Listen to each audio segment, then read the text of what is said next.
अस्सलामुअलैकुम।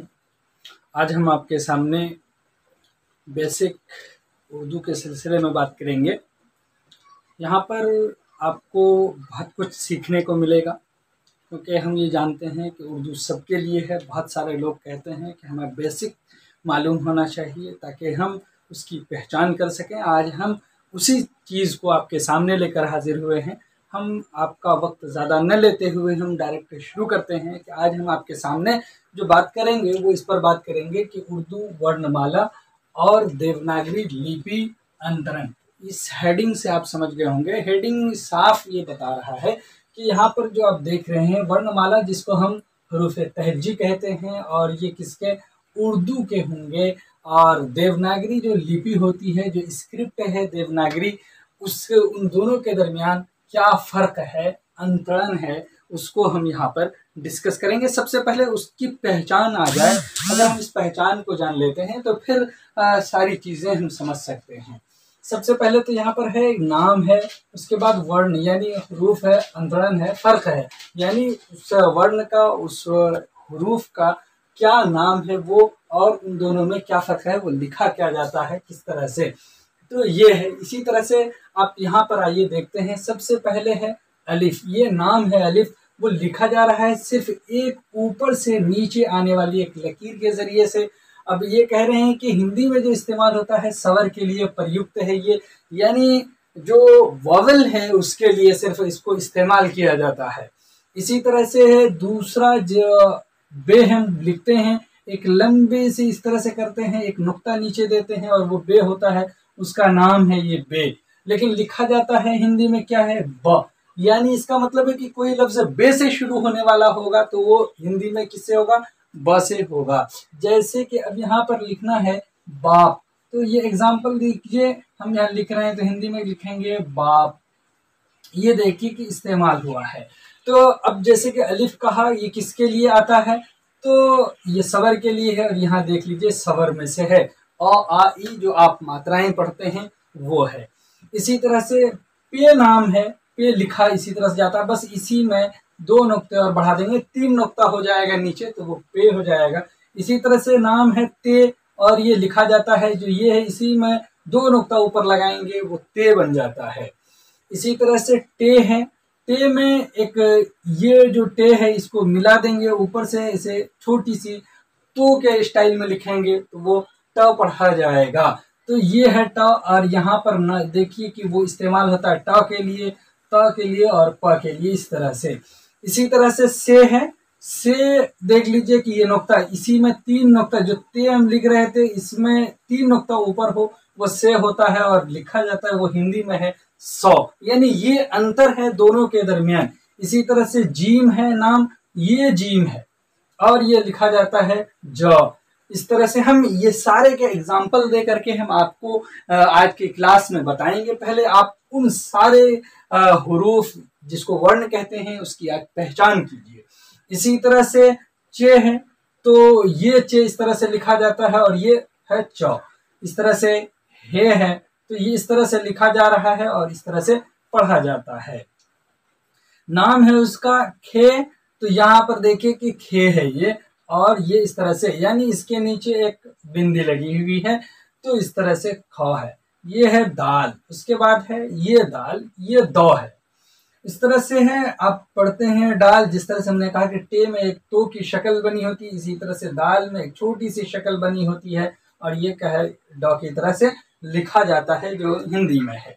इस तरह से है जाल, तो ये देखिए कि यहाँ पर है नाम है जाल, और ये जाल है नुक्ता वाला, और ये हिंदी में इस बिंदी के साथ लिखा जाता है। इस तरह से रे है, तो ये रे है और ये उसकी पहचान है, ये रे का नाम ये है, और ये लिखा हिंदी में यूं जाता है। इसका मतलब है कि अगर आप हिंदी से उर्दू सीखना चाहें, उर्दू से हिंदी, तो ये आपके लिए आसान है, इस तरह से आप समझ सकते हैं। उसके बाद रे है, यानी तो वाले, तो ये इस तरह से लिखा जाता है, और ये रे है, ये यूं इसका हिंदी में लिखा जाता है, इसके नीचे एक छोटी सी बिंदी होती है। इसी तरह से जे जिसको हम बोलते हैं वो इस तरह से बिंदी के साथ है, नाम है यहाँ जे, और ये है जे।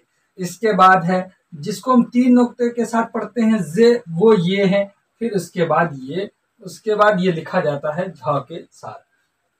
ये आपको इतना समझ में आया। उसके बाद अब देखिए कि इधर है सीन, ये ही नाम है सीन, शीन, स्वाद, ज्वाद, तोय, जोय, ऐन, ये नाम है। यानी ये वर्ण कौन सा है, ये है सीन, शीन, स्वाद, ज्वाद, तो, जो, ऐन।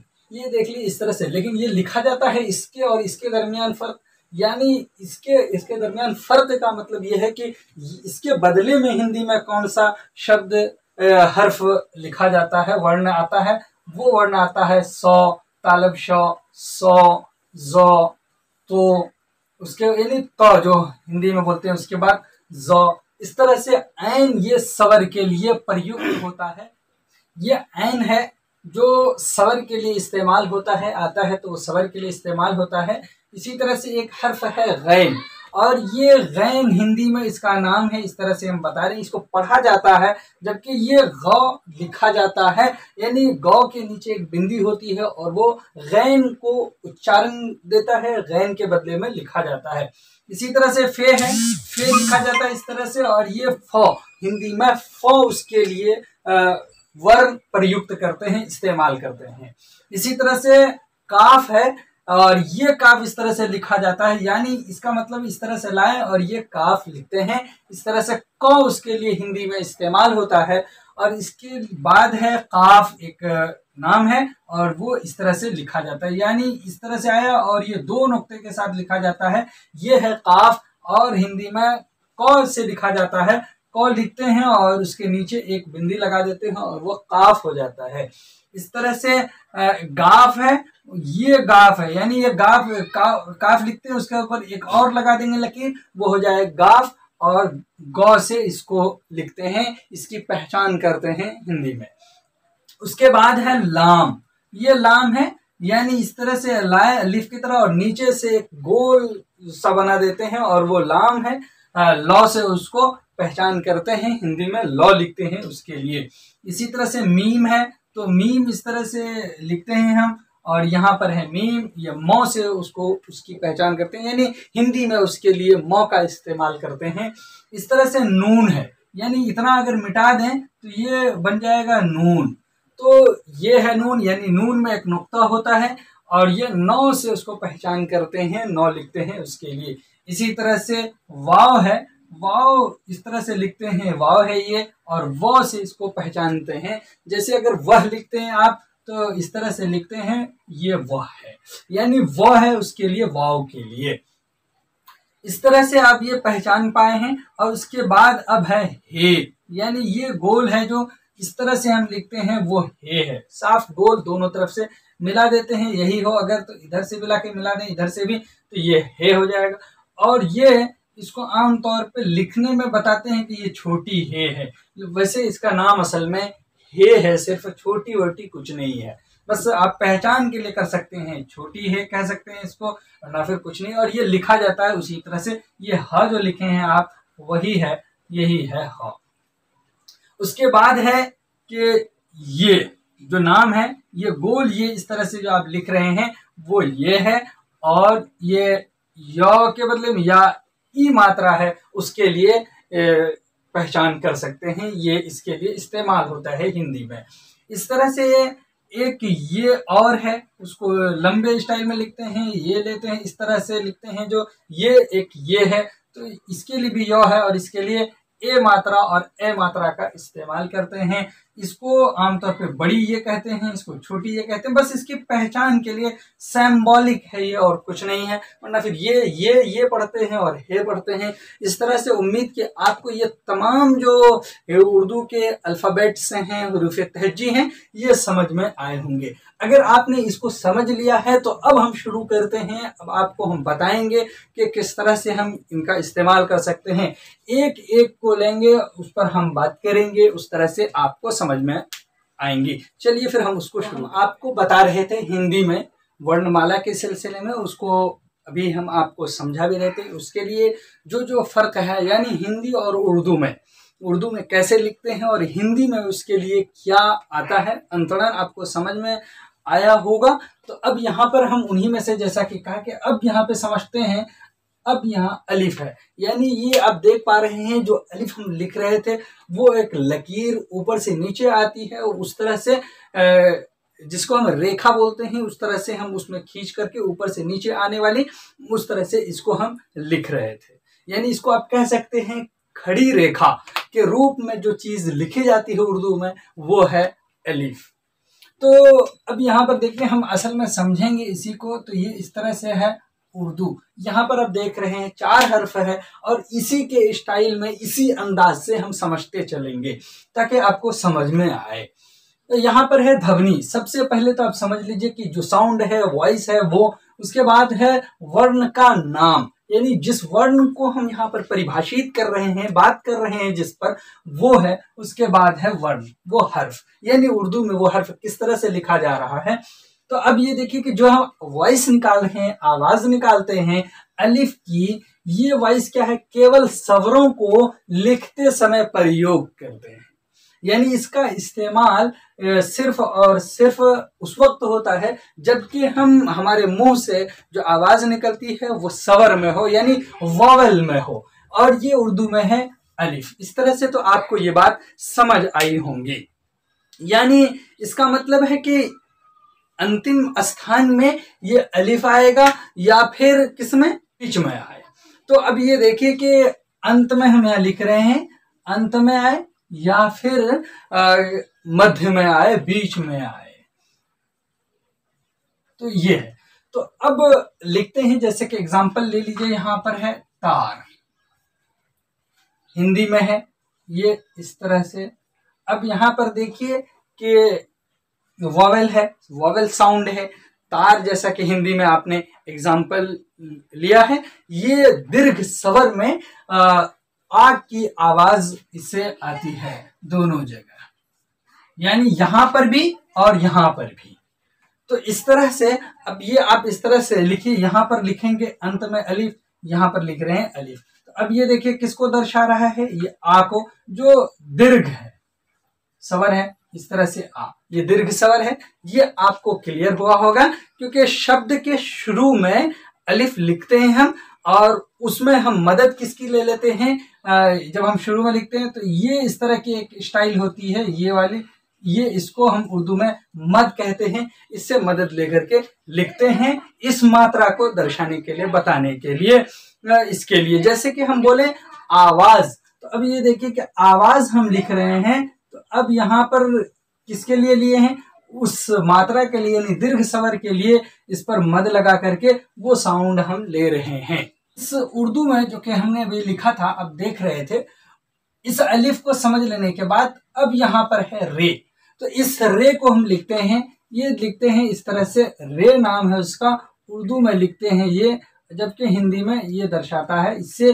तो अब यहाँ पर है इसको समूह, यानी रे की समूह, उसके बारे में हम बात करेंगे। रे की समूह में कौन कौन से हैं, तो हम आपको बताएं। पहले जैसा कि आप देख रहे थे, यहाँ पर लिखते हैं ध्वनि, उसके बाद लिखेंगे वर्ण, उसके बाद हम यहाँ पर लिखेंगे आपके सामने नाम, क्या नाम है। तो अब यहाँ पर देखिए कि आप सबसे पहले लिखिए, वर्ण हम लिखते हैं रे, उसके बाद लिखते हैं रे, उसके बाद लिखते हैं जे, उसके बाद लिख देते हैं जे, 3 नुक्ता। ये 4 है, इसका गोया के समूह है ये। तो इसकी साउंड क्या है, इसकी साउंड रे है, ठीक। ये इसकी साउंड आप देखिए ध्वनि, तो रे है, ठीक है, ये है रे, इस तरह की साउंड है। उसके बाद इसकी साउंड है ज, उसके बाद इसकी साउंड है ज, इस तरह से आप देख रहे हैं ये लिखा जाता है। यानी नाम इसका क्या क्या है, जैसा कि यहाँ पर आप देख रहे हैं, तो ये नाम है इसका रे, उसके बाद है रे,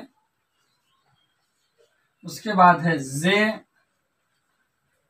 उसके बाद है जे, ये नाम है। इस तरह से ये आप समझ रहे हैं जो इसके समूह में आते हैं। तो अब देखिए कि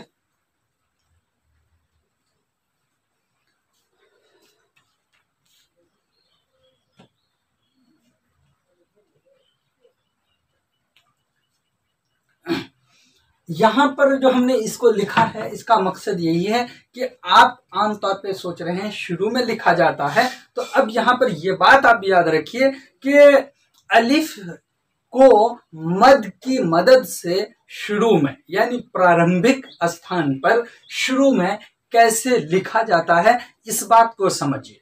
इस बात को समझने के लिए आपको सबसे पहले हम कुछ एग्जाम्पल देंगे। तो एग्जाम्पल क्या है कि यहां पर हम लिखते हैं, जैसे एग्जाम्पल में कि आड़, ये लिखते हैं हम इस तरह से, ये इन्हीं में से है। दूसरा लेते हैं हम राज, आप तो जान ही रहे हैं राज आए तो अब इसमें मद की जरूरत ही नहीं, इसी तरह से शुरू में आया आरा। अब ये देखिए कि इसको हम सबसे पहले क्या करेंगे, अब यहां पर समझ पा रहे हैं, आरंभ में आया, शुरू में आया, राज मध्य में आया है, उसके बाद यहाँ पर अलिफ, यहाँ पे अंत में भी है और प्रारंभिक में भी है, तो अब दोनों जगह है। हाँ, तो बहरहाल तो अब इसको हिंदी में लिख करके देखिए, इसको हम कैसे लिखेंगे, आड़ लिखेंगे तो इस तरह से लिखेंगे आड़, ये है। इसके बाद लिखेंगे हम, ये आपको बनाना भी बताएंगे, एक हर्फ दो हर्फ, पहले हम इस पर वर्णमाला पर डिस्कस कर लेंगे, तब उसके बाद बताएंगे। जितने भी क्लास वर्णमाला में हो जाए उसको हम आपको समझा करके ही इसमें आएंगे।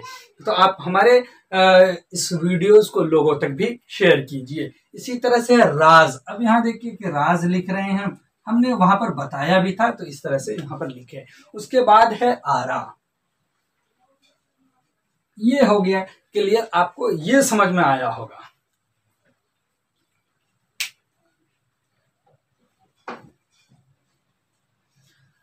आपने यहां पर देखा कि हमने इनको इस्तेमाल किया है, जो भी हर्फ हैं, जो भी एग्जाम्पल हमने दिए हैं, उनमें उन वर्णों को जो समूह है उसको हमने इस्तेमाल किया यहाँ पर कि कैसे कैसे वो इस्तेमाल में आते हैं।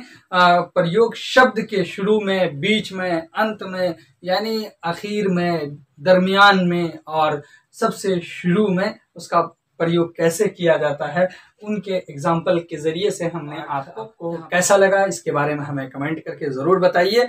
और फिर हम नेक्स्ट पार्ट में, नेक्स्ट क्लास में हम मिलते हैं आपसे, उसके दूसरे वर्णों के सिलसिले में बात करेंगे। तब तक के लिए खुदा हाफिज, अस्सलाम।